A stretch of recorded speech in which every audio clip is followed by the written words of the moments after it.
একটা কেন 10টা খেলেও মন ভরবে না ছোট থেকে বড় সকলের।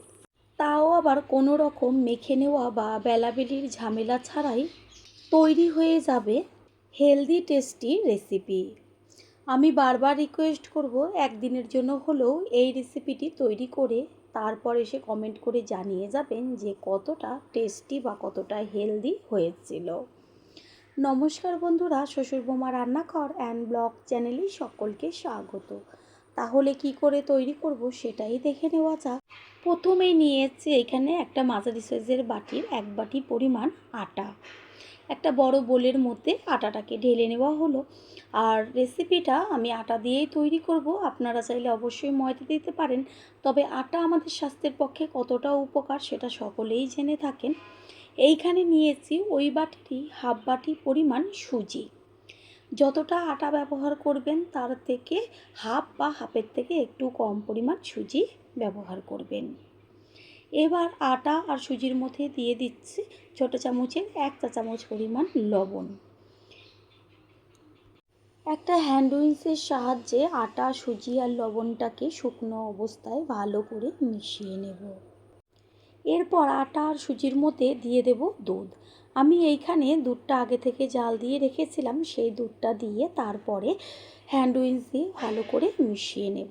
লিকুইড দুধের পরিবর্তে এখানে গুঁড়ো দুধও ব্যবহার করতে পারেন।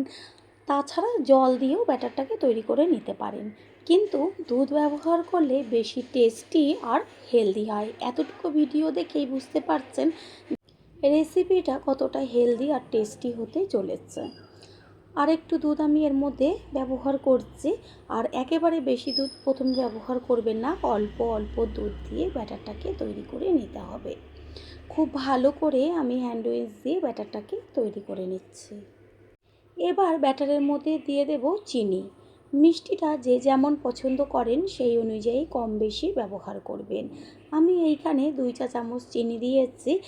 এরপরে হ্যান্ড উইচ দিয়ে আবারও চিনিটাকে ব্যাটারের সাথে ভালো করে মিশিয়ে নেব।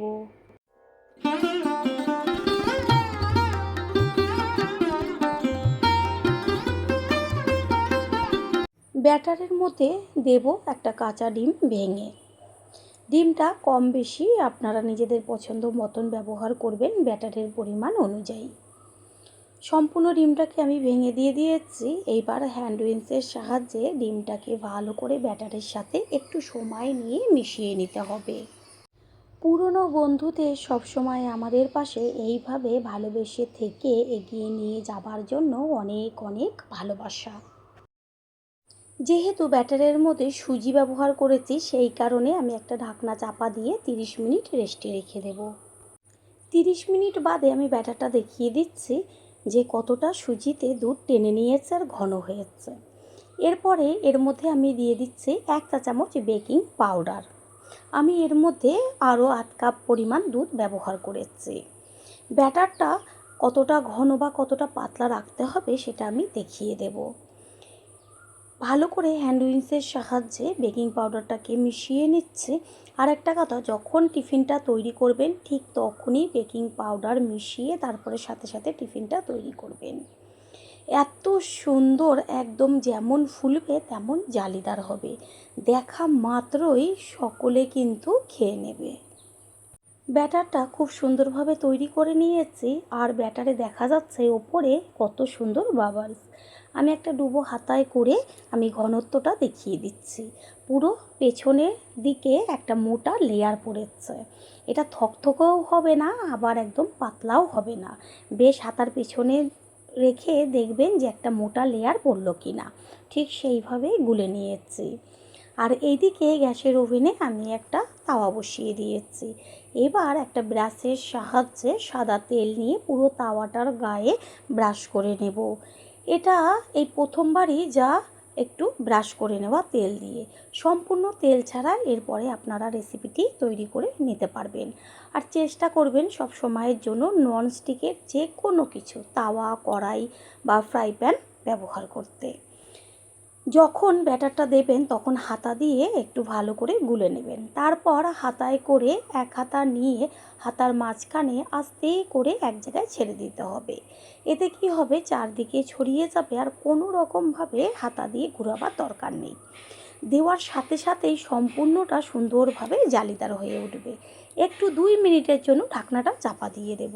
ঢাকনার ওপর থেকে দেখা যাচ্ছে কত সুন্দর সম্পূর্ণটা জালিদার হয়ে গেছে। 2-3 মিনিট বাদে ঢাকনাটা সরিয়ে আমি সম্পূর্ণ লুকটা দেখিয়ে দিচ্ছি। যেমন জালিদার হয়ে গেছে তেমন ওপরটা কত সুন্দর ফুলে উঠেছে।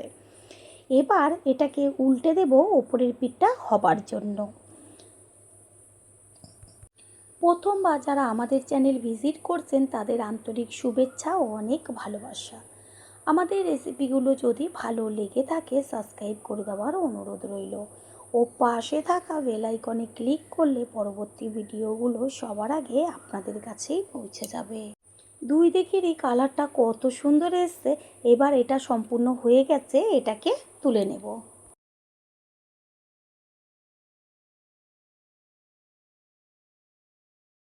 একইভাবে আর একটা তৈরি করে দেখিয়ে দিচ্ছি।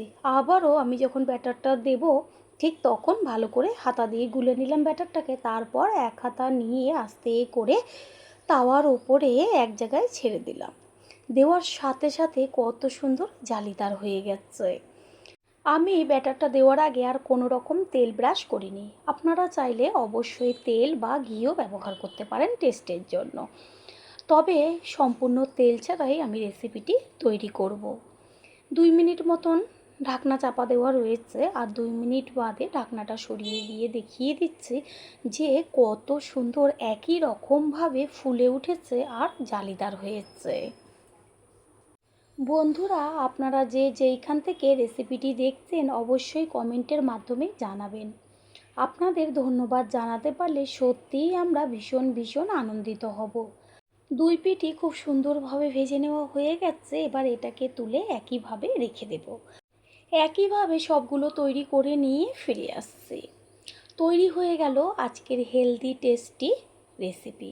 আমি টিফিনগুলোই এক হাত দিয়ে ছিঁড়ে দেখিয়ে দিচ্ছি যে কত সুন্দর নরম তুলতুলে আর জালিদার হয়েছে।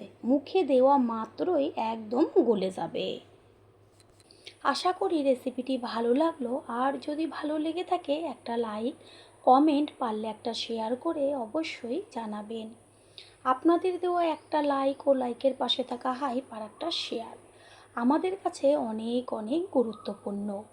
All friend, thanks for watching my video. আপনারা সকলে ভালো থাকবেন, সুস্থ থাকবেন। আবারও দেখা হবে অন্য কোনো রেসিপির এপিসোডে।